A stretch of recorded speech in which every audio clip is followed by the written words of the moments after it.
Hello नमस्कार प्यारे विद्यार्थियों। कक्षा 12वीं जो इतिहास विषय है उसके बारे में अपन ने कल जो बात की थी कि हड़प्पा सभ्यता के लोग अपना जीवन यापन किस प्रकार से करते थे और अपना भोजन किस प्रकार से वो प्राप्त करते थे। वो शाकाहारी थे, मांसाहारी थे, इसके बावजूद उनका मनोरंजन का माध्यम क्या था उसके बारे में अपन ने बात की थी। आज जो अपन बात करेंगे वो हड़प्पा वासियों की प्रौद्योगिकी। वे धातु क्रम का प्रयोग करते थे। क्या करते थे? वे धातुओं का प्रयोग करते थे, धातु क्रम का प्रयोग करते थे। अयस्कों से धातु अलग करते थे। अयस्क धातु होता है, अयस्कों से वो धातु अलग करते थे। मिश्रित धातु का भी निर्माण करते थे, यानी मिक्स धातु का। तांबे में चांदी में टिन मिलाकर कांसा बना लेते थे, यानी तांबे और चांदी को मिलाकर टिन और तांबा, चांदी और टिन को मिलाकर कांसा बना देते थे, यानी कांस की वस्तुएं बना लेते थे। अयस्क की आपूर्ति राजस्थान प्रांत के खेड़ी का मतलब ये खेतड़ी है, खेड़ी नहीं है, खेतड़ी। झुंझुनू व बिहार प्रांत के हजारीबाग से करते थे। चकमक पत्थर के बाट व नालिकाकार बम बनाते थे। तो ठीक है, वो बाट बनाते थे, वो किस पत्थर के बनाते थे? चकमक पत्थर। और जो बम बनाते थे वो नालिकाकार पत्थर आता था, उससे वो बम बनाते थे। इसके बाद हड़प्पा सभ्यता में मृतक क्रम, यानी कि मृतकों का कर्म किस प्रकार से करते थे, क्रियाक्रम जो करते हैं वो किस प्रकार से वो किया करते थे। हड़प्पा कालीन नगरों, मोहनजोदड़ो जो पाकिस्तान में, बनावली हरियाणा में, हड़प्पा और कालीबंगा हनुमानगढ़ राजस्थान में है। तो वहाँ पे आदि में शमशान के अवशेष मिले। कहाँ पे मिले? मोहनजोदड़ो, बनावली, हड़प्पा और कालीबंगा में शमशान के अवशेष मिले। सर जॉन मार्शल के अनुसार इसे 3 भागों में विभाजित किया जाता है। पूर्ण समाधिकरण या स्वाधान, दूसरा जो है आंशिक समाधिकरण, और तीसरा जो है वो दाहक्रम, जिसको क्लेश स्वाधान कहेंगे।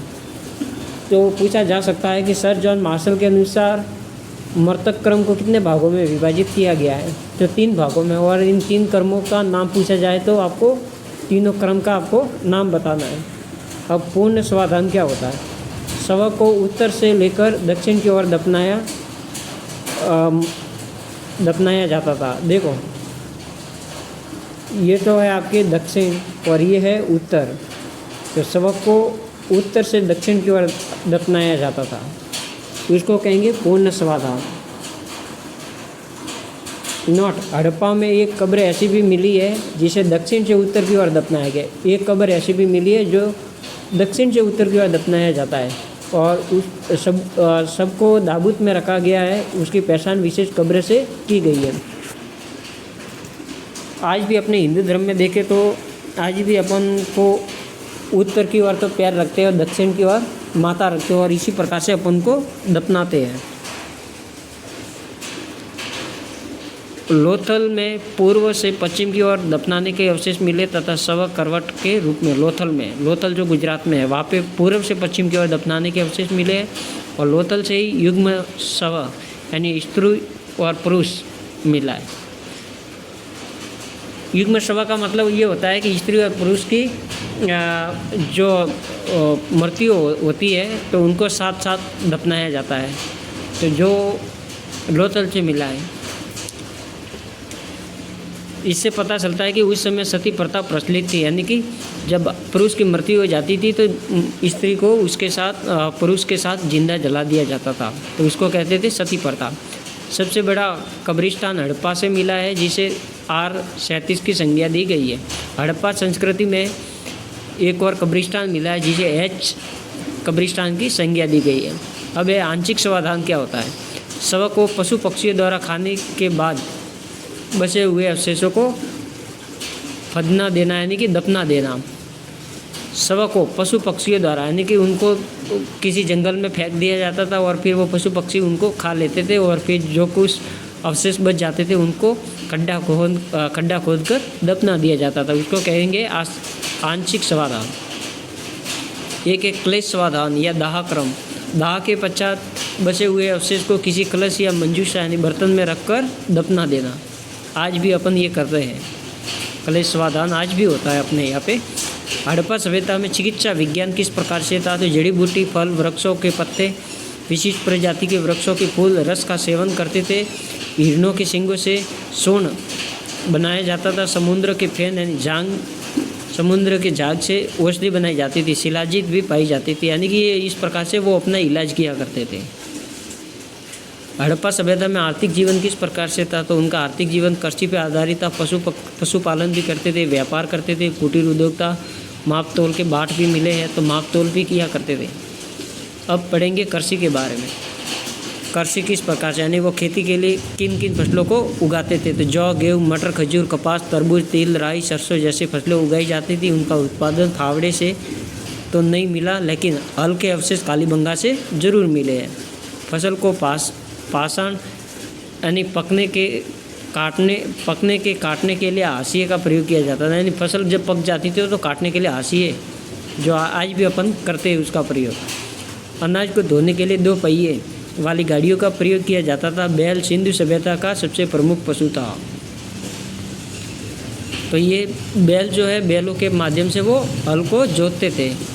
पशुपालन यानी कि किन किन पशुओं को वो पालने के रूप में प्रयोग में लेते थे। बकरी, भेड़, सूअर, भैंस, बैल पालते थे। बैल के रूप में सांड प्रमुख पशु था। इसके अतिरिक्त हाथी और पाले जाते थे, किंतु घोड़े से वो परिचित नहीं थे। वो घोड़े को नहीं जानते थे कि घोड़ा किस प्रकार से होता है। वे कुत्तों और बिल्ली पालते थे, बिल्ली को भी पालते थे। साथ ही तोता, मयूर, मूंगे, भालू, चीता, खरगोश, बतख, हिरण आदि के चित्र उनकी मूर्तियों के चित्रों में अंकित, परंतु अवशेष नहीं है। व्यापार के बारे में बात करते हैं। हड़प्पा के लोग व्यापार को अधिक महत्व देते थे। नाप के लिए शीशे की पटरी का प्रयोग करते थे। नाप के लिए शीशे के यानी कि कांच के पटरी यानी पट्टी आती थी, उसका प्रयोग करते थे। सनु उधड़ों में उत्खनन से प्राप्त पत्थरों के 1 वाट का प्रयोग कारखाना मिला। एक कारखाना यानी कि बहुत बड़ी फैक्ट्री मिली है सनु उधड़ों में, पत्थरों के 1 वाट का। समाज में अनेक व्यापारिक वर्गों के लिए रहते थे, यानी कि समाज में अनेक प्रकार के व्यापारिक वर्ग रहते थे, जिनका कार्य केवल व्यापार और व्यवसाय से होता था, जिनमें कुमार, बढ़ई, सुनर आदि प्रमुख थे। आर्थिक व्यापार के अतिरिक्त उनका ईरान, अफगानिस्तान, मेसोपोटामिया, इराक के साथ व्यापारिक संबंध थे। अतिरिक्त व्यापार वस्तु विनिमय के माध्यम से, जिनकी बाहरी व्यापार मोहरों से किया जाता था। पूरे देशों में जहाज रानी का प्रयोग किया करते थे। जहाज़ों के माध्यम से वो एक देश से दूसरे देश में अपना व्यापार का आयात निर्यात करते थे। कुटीर उद्योग, कुम्हारों के द्वारा चाक से निर्मित मिट्टी की मूर्तियाँ, खिलौने, बर्तन के अतिरिक्त ईंटों का निर्माण भी बड़े पैमाने पर किया जाता था। इस काल में हाथी दांत, सीपियों, धातुओं के विभिन्न आभूषण बनाए जाते थे। माप तोल, बाट तोल के लिए तराजू व बाट सम्मिलित थे। माप तोल, बाट कहेंगे इसको। तोल के लिए तराजू व बाट सम्मिलित थे। चिकने पत्थर से बाट का निर्माण किया जाता था। सट नामक पत्थर से बाट का निर्माण किया जाता था। सबसे बड़े बाट का वजन 375 ग्राम था और सबसे छोटे वजन का जो बाट है उसका वजन था 0.87 ग्राम। हड़प्पा सभ्यता में धार्मिक जीवन किस प्रकार का था, तो मात्र देवी की उपासना किया करते थे। उनकी जो देवी होती थी उनको मात्र देवी मानते थे, उनकी वो उपासना करते थे। शिव या परम पुरुष की आराधना, वृक्ष और पशु की पूजा करते थे और लिंग पूजा, मात्र देवी की पूजा या उपासना, इसके बारे में पढ़ते हैं। हड़प्पा संस्कृति में मंदिरों का अभाव था। मंदिर नहीं थे, लेकिन उत्खनन में ऐसा कोई भवन प्राप्त नहीं हुआ जिसे देवालय की संज्ञा नहीं दी गई। यानी भवन को वो एक देवालय का मतलब मंदिर मानते थे। इस काल में मिट्टी तथा धातु की अनेक नग्न नारी की मूर्तियाँ यानी नंगी नारियों की मूर्तियाँ भी मिली हैं। मात्र देवी के अनेक चित्र ताबीजों में, मिट्टी के बर्तनों में तथा मोहरों में अंकित है। इससे पता चलता है कि यहाँ पर मात्र देवी की उपासना, यानी कि बाट और जो ताबीज दूसरे होते थे और बर्तन दूसरे होते थे और मोहरें जो होती थी उनमें उनकी मात्र देवी की चित्र होते थे। Note, professor R.S. त्रिपाठी की मान्यता कि पूजा के क्षेत्र में सर्वाधिक प्रतिष्ठा मातृ शक्ति की थी, यानी कि मातृ शक्ति की सबसे ज़्यादा उन्होंने पूजा पाठ किया, जिसकी आराधना प्राचीन काल से ईरान से लेकर इंडियन सागर तक के सारे देश में होते थे। मात्र देवी सृष्टि की उत्पत्ति व वनस्पति के फैलाव में देवी का योगदान स्वीकार, यानी कि ये देवी जो है, ये हड़प्पावासी मानते थे कि ये सृष्टि यानी सृष्टि का जो निर्माण है वो मातृ देवी की ही देन है। इस समय मातृ देवी को प्रसन्न करने के लिए बलि प्रथा का भी प्रचलन था। बलि देते थे, पूजा आराधना नृत्य व संगीत बलि देकर की जाती थी। इस काल में मंदिरों के अवशेष नहीं मिले हैं।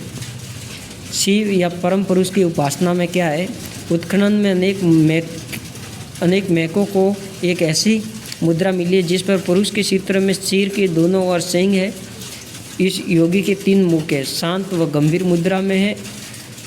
इनके वाई और जंगली भैंसा और गेंडा, जबकि दाई और मतलब इसके 3 मुख है और शांत व गंभीर मुद्रा है।